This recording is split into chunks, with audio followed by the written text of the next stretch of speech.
Hey, what's up, podcast? What's up, everybody? My name is Dmack. Welcome to Dmack's podcast. And this is going to be a fun episode. And I know I say that about every episode. Maybe it's because I have a relationship with all these people that come on the episode. But today we have Moussa on the podcast. And Moussa is special because as a coach and a trainer, you create a certain bond with all the players that you experience. But me and Moussa has created we got a really close bond. So that's why I think this is going to be a fun episode. So, Musa, go ahead and introduce yourself. Hi, my name is Moussa Thiam. I'm from France, from Paris, and I started playing basketball like 7 years ago, probably. And I'm 21 years old. So yeah, So, I want you to talk to us about when you first started playing basketball. I know you from France, from Paris, France, because I yeah. think Paris is like the best city in France. But talk to us about when you first started playing basketball, like your first experience. So it was in middle school, so my last year of middle school, and I saw a couple of friends. They were playing basketball, and I just wanted to try just one game, and wow! After that, like fell in love with the sport. Mhm.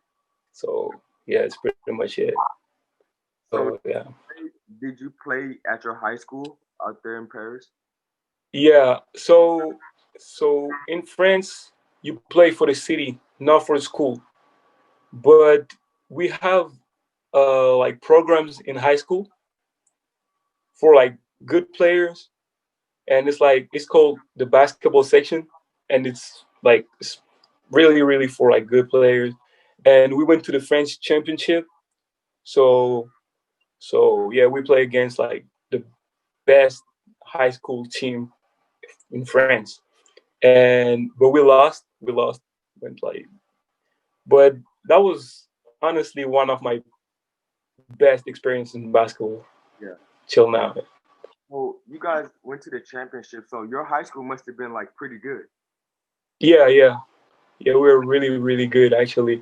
Like we really had a really good team, but we were kind of young compared to the other players, so so we lost. How was that experience? Like, what did you guys do like on a daily basis? Like, how was your practice? Did you practice like 1 hour a day? Did you guys do like weight room and all that? No, so it's different than the US because in France the French championship is on 1 week. It's 1 week. You go on a city.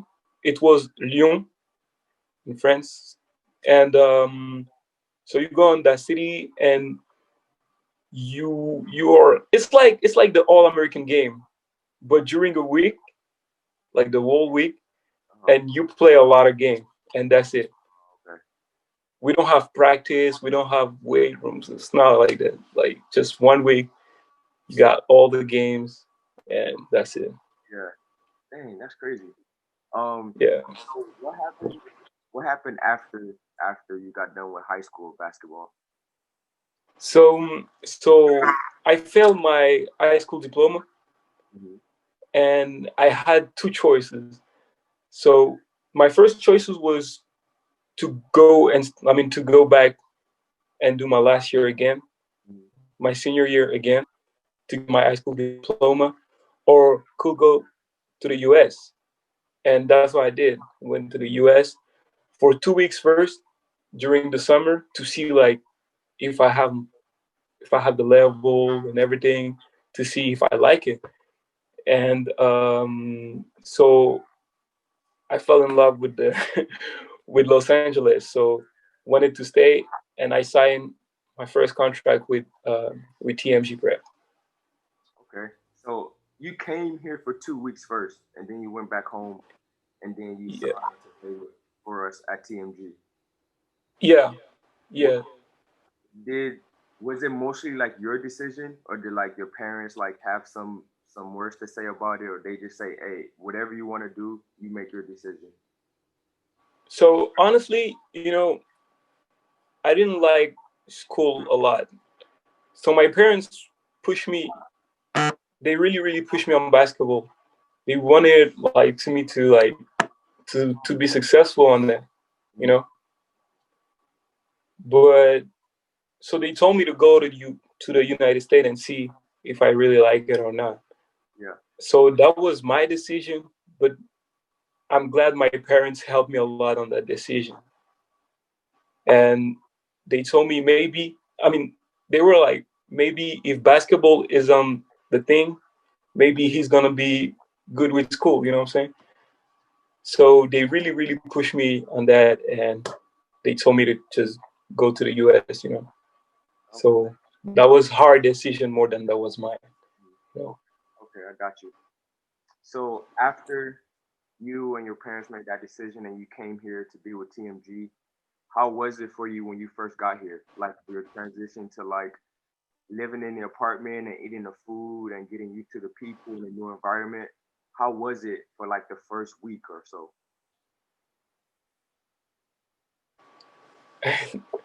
Um, so I came kind of early compared to the other players. So the first week I was only with one person.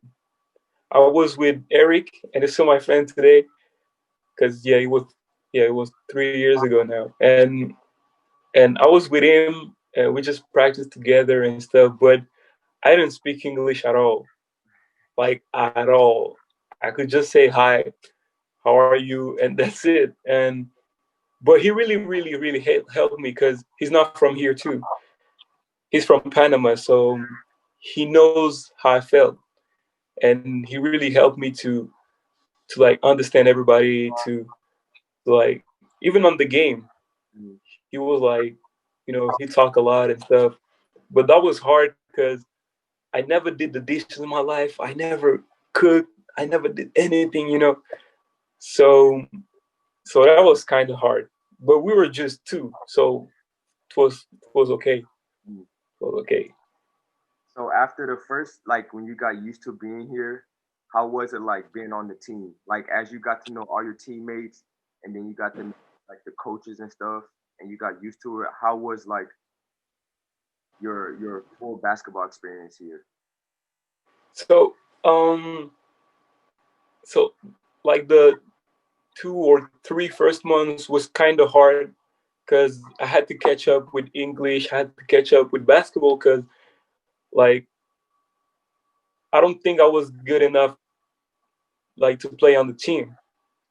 But the coaches and everybody like everybody pushed me a lot. They helped me a lot. So I catch up kind of quickly, and I'm glad I did this because it was hard. It was honestly it was hard. And but the thing that really helped me was the life on the apartments. Mm, I yeah, was with 4 other players, one other French player, and that really helped me because I didn't speak English at all, and everybody was speaking English to me.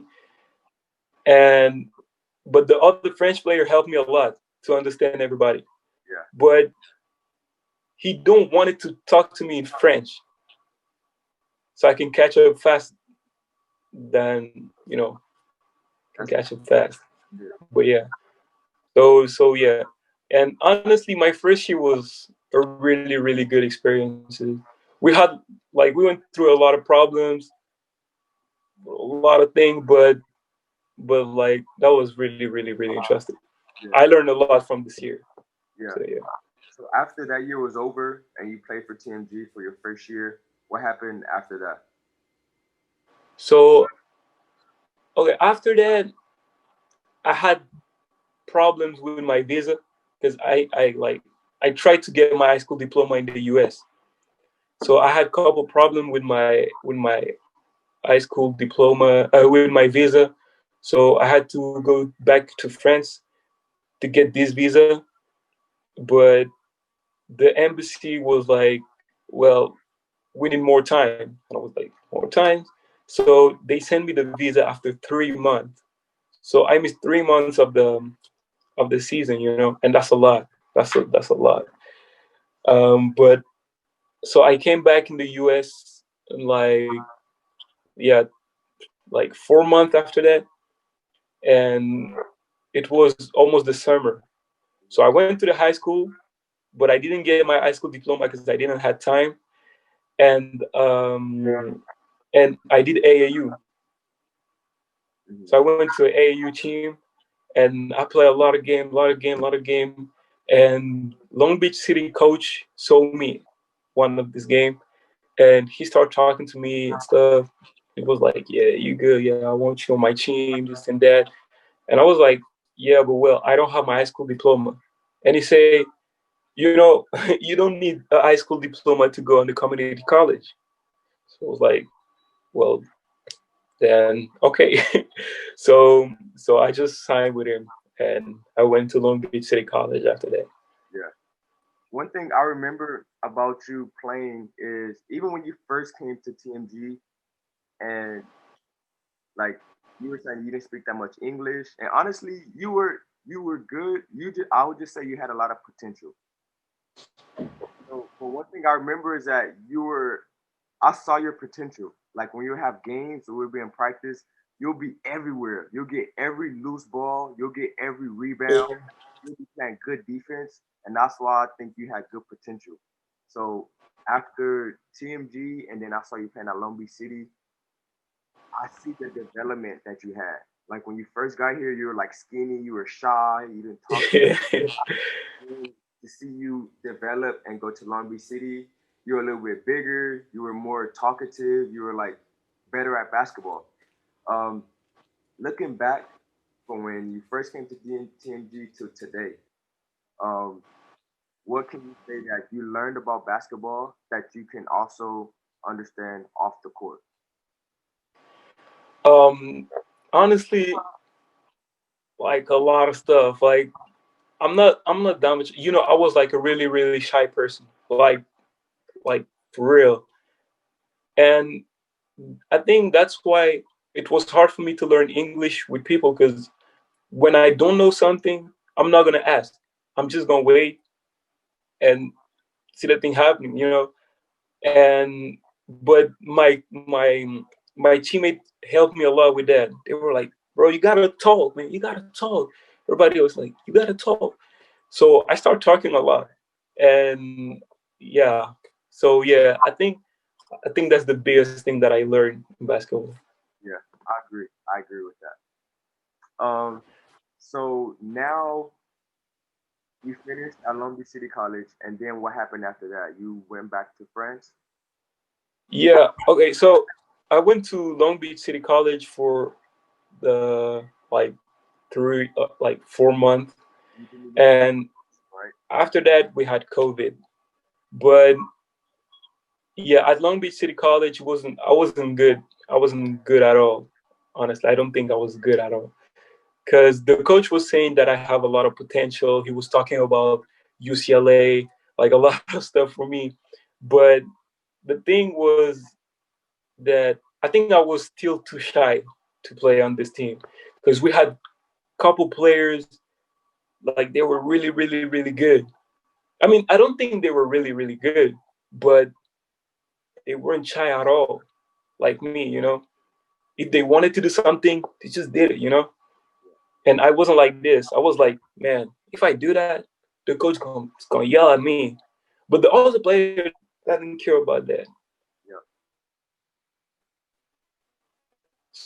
So I think that I wasn't good over there because I was too shy, and I kind of regret that because it's a like Long Beach City College was a really really good program, and I'm pretty sure I could do more. But after that, I went back to France because of the coronavirus. yeah, So I was in France, and I finished my semester, and after that I was like, man, I don't have nothing to do because I cannot come back in the US and cannot do anything. So I was really really bored. I started to be depressed, and I was like, man, because it was lockdown here, yeah, so I couldn't go outside and play basketball, couldn't do anything. So I started to be depressed, and after that I decided to create my own business. So so it's an agency to help. players like me before, like French players, to go to the US. So yeah, that's what I did, and I'm still doing that right now. Like I have a lot of work. Can't even go get a haircut because I don't have time for this. Yeah. And but I'm glad. I'm glad I did that because I was so bored. Honestly, I was really bored. And now I'm back to school, back in basketball, but in France, and I do a lot of stuff. So yeah, I'm happy with that. Yeah. So let's talk about your agency. First of all, what's the name of it, and what um what exactly do you plan to do with it? So the name of the agency is Xima Sports Agency. So okay, so if you're a player in France, you just have to contact the agency, and we're gonna help you to get a scholarship, or like, you know, or like a scholarship or a school in the US. So high school players, prep school players, community college, stuff like this. So it's pretty much that. And every summer we're gonna organize a basketball camp in Anaheim for French players, only for French kids, and so they can like get opportunity like I had. How did you? What made you want to do that, or what made you do that?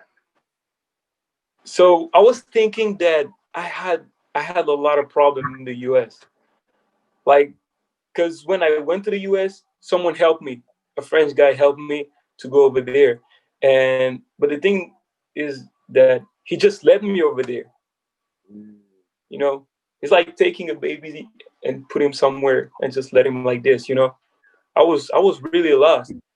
And I was like, you know what? I'm gonna do the same thing, but I'm really gonna help players over there. mm. So that's what made me. And so, how is it going so far? Like, how are you successful right now? I know you kind of just started, but how is it going so far? So I helped two players to go to TMG prep, just like I did. And so yeah, that's pretty much it. Because I was supposed to have like more players, Yeah, but the coronavirus thing. yeah, And what? yeah. I remember that you're supposed to have like 2 or 3 more players come here. Yeah, Oh, exactly, yeah, exactly. So yeah, but I think next year I'm gonna have like more and more players. And I'm still organizing my camp in July, and I already got 12 players. It's already full, and I didn't even start the communication about it. yeah. I didn't post anything on Instagram. I just went to couple kid, and I was like, yeah, I'm organizing a camp. If you're interested with it, and they were like, yeah, hell yeah. So yeah, because everybody wants to go to the United States. That's hard dream. That was hard dream. So So yeah, how do you? So pretty much, you're an agent. You're an agent, right? yeah. Like, do you need to like? It seems like you don't need to be like a special person to do that. Like, you could just. What do you need to do that? You just need to have connections. Maybe you need to know some people.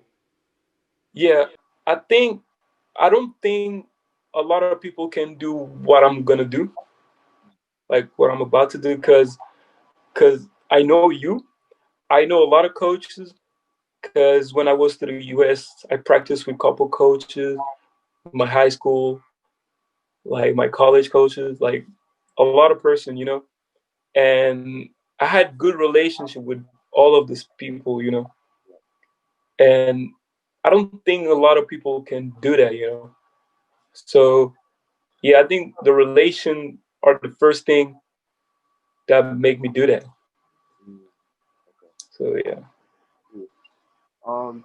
So, quick question: where do you see yourself in, like, I don't know, 3 or 5 years? Like, what do you have planned for yourself, or what should we expect from Musa in the next 3 or 5 years?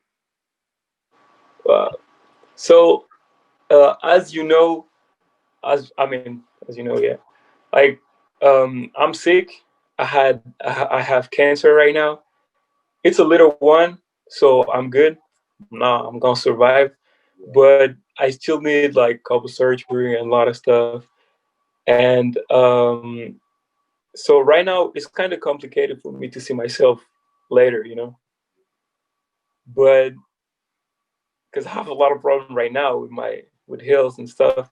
But honestly, my goal is to open my own prep school, my own prep school like program with kids, with French kids, and yeah, that's where I see myself. You know, Okay. like I just want to help people, especially in Africa, because I'm from Africa first.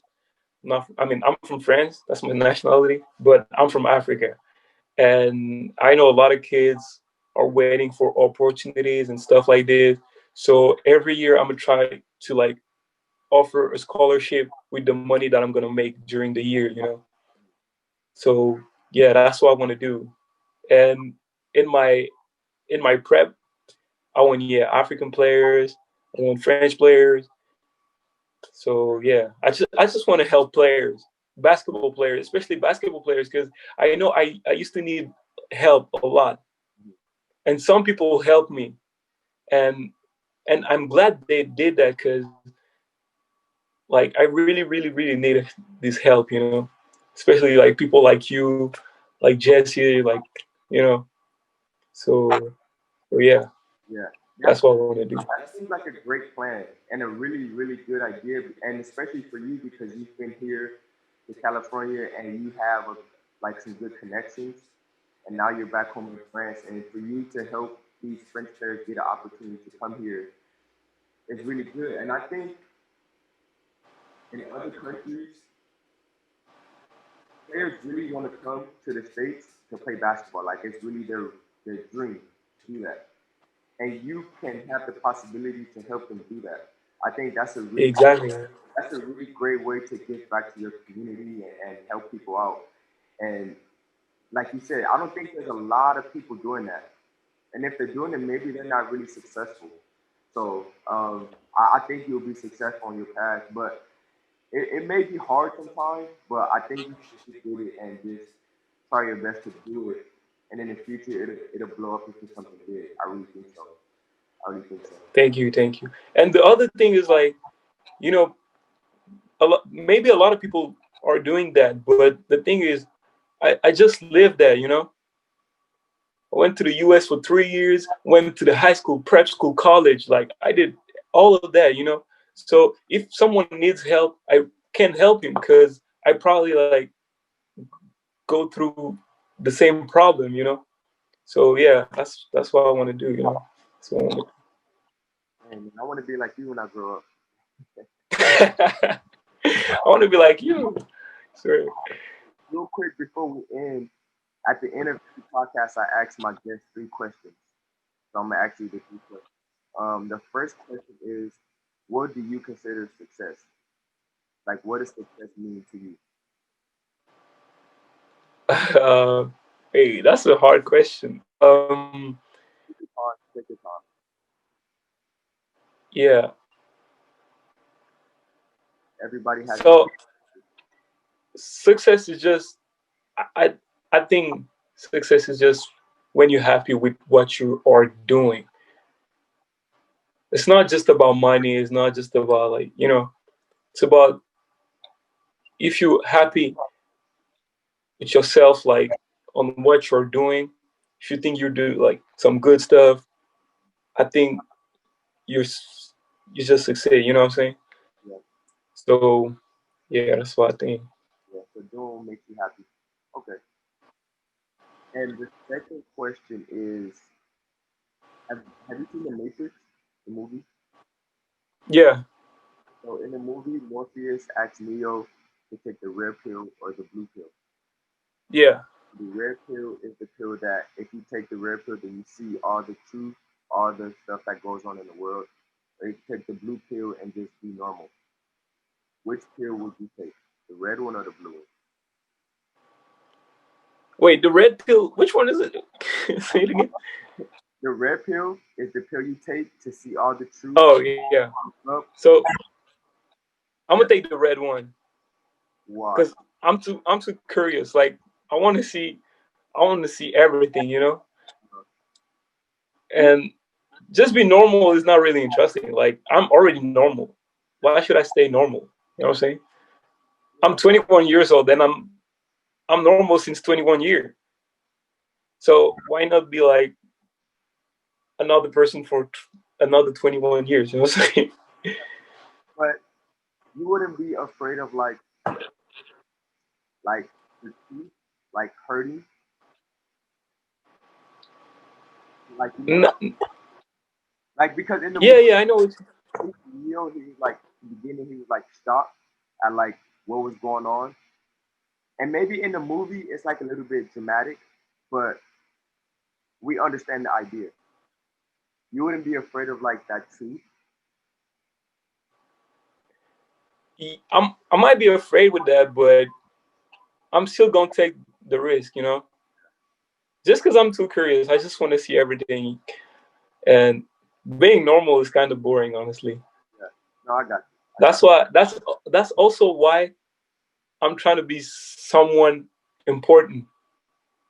You know, you. Yeah. like being normal is just okay, but everybody's normal. Yeah. Okay. Okay. Yeah. And the last question is that I want you to make a statement or a comment to yourself for the future. So right now, leave a message to yourself so you can watch it like 5 years from now. Maybe leave a message or leave some motivation for yourself. See it in the future. If I would talk to myself, I would say,